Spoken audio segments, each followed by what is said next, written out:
श्रीमद्भागवत अष्टम स्कंध नवम अध्याय। शुकोवाच।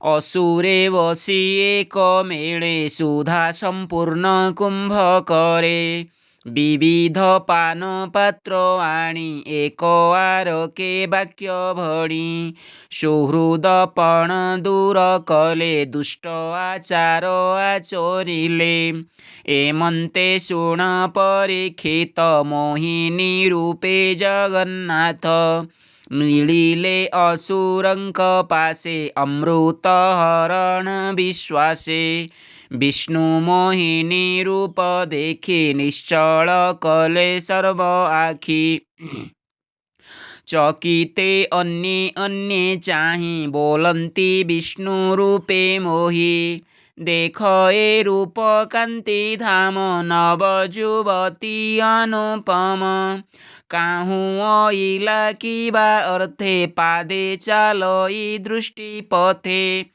एमंत कही कन्या आगे पथे मिलिले जाई बेगे निश्चले न पारंती चाही बोलंती कन्या पासे रही हे पद्मलोचनी सुंदरी जुबा जनक मनोहारी कि तोर नाम किबा अर्थे केणे अइलु कह एथे काहार पत्नी तू बोलाऊ ज्ञान हरिलु चाहू चाहू आंभे जे तक देवासुरे सिद्ध गंधर्व जे किन्नरे मुनि चारण विद्याधर जे अन्य सिद्ध जोगेश्वर अदृष्ट पूर्व रूप तू ही तोते तो केही न जानई निश्चय जानिलु तो बारता तोते बा सर्जिला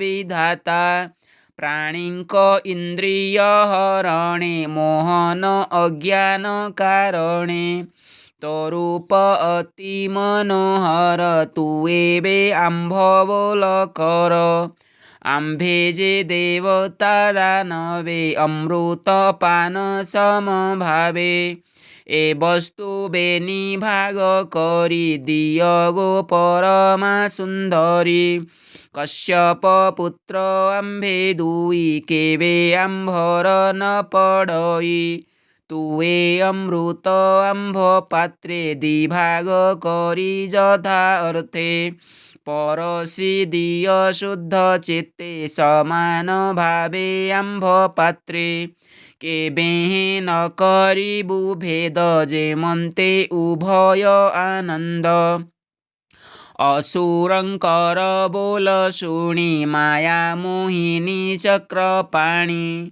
मोहन मंदहास मुखे अपांग कटाक्ष सुरेखे अमृत समान वचन कहंती जगत मोहन भगवानुवाच तुम्भे जे कश्यप नंदन सुन हो मोहर वचन स्वभावे स्वामी मोर नाही कुलटा बाद मोर तही असती नारींक स्वभाव स्वानर प्रायेक जाणीव नित्य लोड़ई नुआ भाव के अवा विश्वास करीव कहिले तुम्भ आगे सत एमंत पंडितंक मत शुकोवाच कन्यार चतुर वचन शुणी असुरे तो समन भाव सुगभीर वचन मनुष्य जन्हे सुधापान अमृत भांड आणी बेगे समर्पी देले कन्या आगे हसी बोइले तो सचित्ते शुण राजन परीक्षिते असुरंकर बोल शुणी आनंदे प्रभु चक्रपाणी अमृत भांड काखे धरी अळप हास मुख करी बोलंती प्रभु भावग्राही सभये असुरंकु चाही मोहिनी उवाच साधु असाधु न जानई तुम्भे समान बेनी भाई विभागे देवी सुधारस संस्कार होई तुम्भे वश। शुक उवाच एमन्ते मोहिनी वचने देवदानवे तोषमने।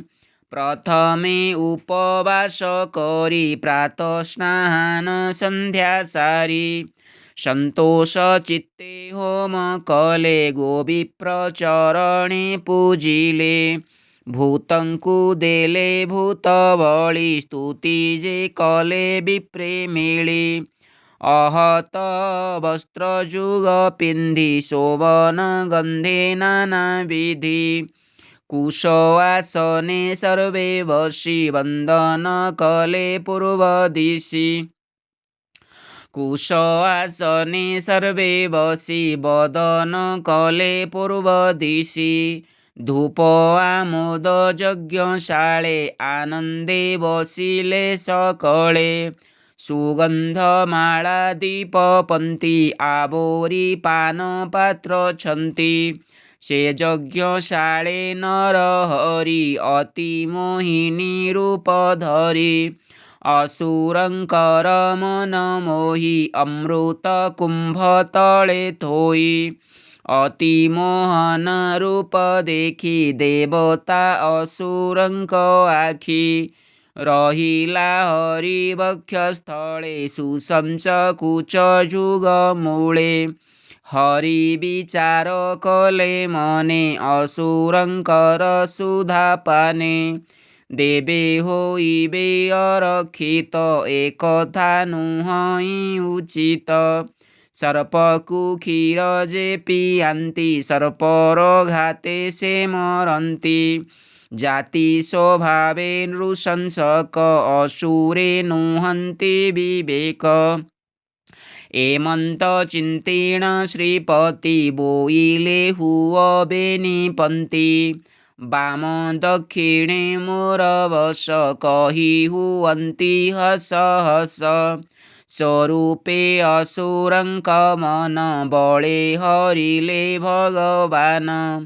रूप देखन्ति होई छन्न बदनु न स्फुरे वचन। दक्षिणे देवगणे थिले ताहांक पात्रे सुधा देले।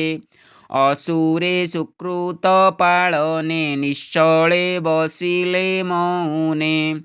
कामिनी सम्मत पाळने धर्मे रहिले दृढ मने।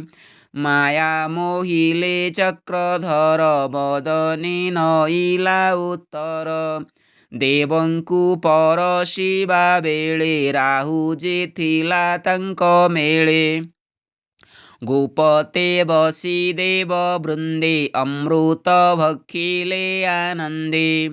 रवि शशांक ताहा देखी उठिले आसन उपेक्षी। चाहिण गोविंद वदने नयने ठारिले मौने। सुदर्शने तार शिर बेगे छेदिले चक्रधर। तक्षणे होइबे निखंड अमृत पात्रे पड़े मुंड। अमर होइला तक्षण देखी संतोष नारायण। बोइले वर माग तुही राहु बोइला विष्णु चाहि। भोनाथ मोर अवशेष अवश्य करिवई ग्रास। शोणी संतोष महाबाहु बोइले एहि वर हेउ। एमंत कहि भगवान ग्रह मंडले देले स्थान। तेणु से राहु पर्व काले ग्रासई रवि चंद्र बळे। बयिरी बुद्धि न छाड़ई अयने अयने गोड़ाई। देवंकु देई सुधापान तक्षणे प्रभु भगवान। देखन्ति देवता असुर माया छाड़िले मायाधर। मोहिनी रूप गला केणे जे रूप अमृत कारणे। କଠୋର ସାଧ୍ୟେ ଭଗବାନ ଦେବଙ୍କୁ ଦେଲେ ସୁଧାପାନ। ଏ ରୂପେ ସୁରାସୁର ଗଣେ ସମାନ ଦେଶ କାଳ ଧର୍ମେ। ମନ୍ଥିଲେ ସିନ୍ଧୁ ତୁଲ୍ୟ ବଳେ ଲଭିଲେ ବିପରୀତ ଫଳେ। କୃଷ୍ଣର ପାଦ ଯେଣୁ ଧ୍ୟାଇ ଦେବେ ଅମୃତ ଫଳ ପାଇ। ଅସୁରେ ନ ସେବି ଚରଣ କର୍ମର ଫଳେ ହେଲେ ହୀନ। ପୁତ୍ର କଳତ୍ର ଦେହ ଅର୍ଥେ ଯେ ଯାହା କରଇ ଯୁକତେ। ତାହା ନ କଲେ କୃଷ୍ଣାର୍ପଣ କେବଳ ଶ୍ରମ ମାତ୍ର ଜାଣ। ମୂଳେ ସିଞ୍ଚିଲେ ସିନା ଜଳ ବିକଶେ ବୃକ୍ଷ ପତ୍ର ଡାଳ। ଶ୍ରୀକୃଷ୍ଣ ମାୟା ବିଦ୍ୟମାନେ ଯେ ରୂପେ ସମୁଦ୍ର ମନ୍ଥନେ। ଦେବଙ୍କୁ ଶୁଦ୍ଧାପାନ ଦେଇ ନିଜ ଭୁବନେ ଭାବଗ୍ରାହୀ। ଦେଖନ୍ତି ସ୍ୱର୍ଗ ଲୋକେ ମିଳି ଗରୁଡ଼େ ବସି ବନମାଳି। ଯେ ରୂପ ଗରୁଡ଼ ଆସନେ ସୁଜନେ ଚିନ୍ତ ସ୍ଥିର ମନେ। ବୋଲଇ ଦାସ ଜଗନ୍ନାଥ ଅଷ୍ଟମ ସ୍କନ୍ଧେ ଭାଗବତ। इति श्रीमद्भागवते महापुराणे पारमहंस्यां संहितायां अष्टमस्कन्धे अमृतमन्थने विष्णुमोहिनीरूपधारणे अमृतपाने नवमोऽध्यायः। हरे कृष्ण कृष्ण कृष्ण हरे हरे, हरे राम राम राम हरे हरे। हरि बोलो।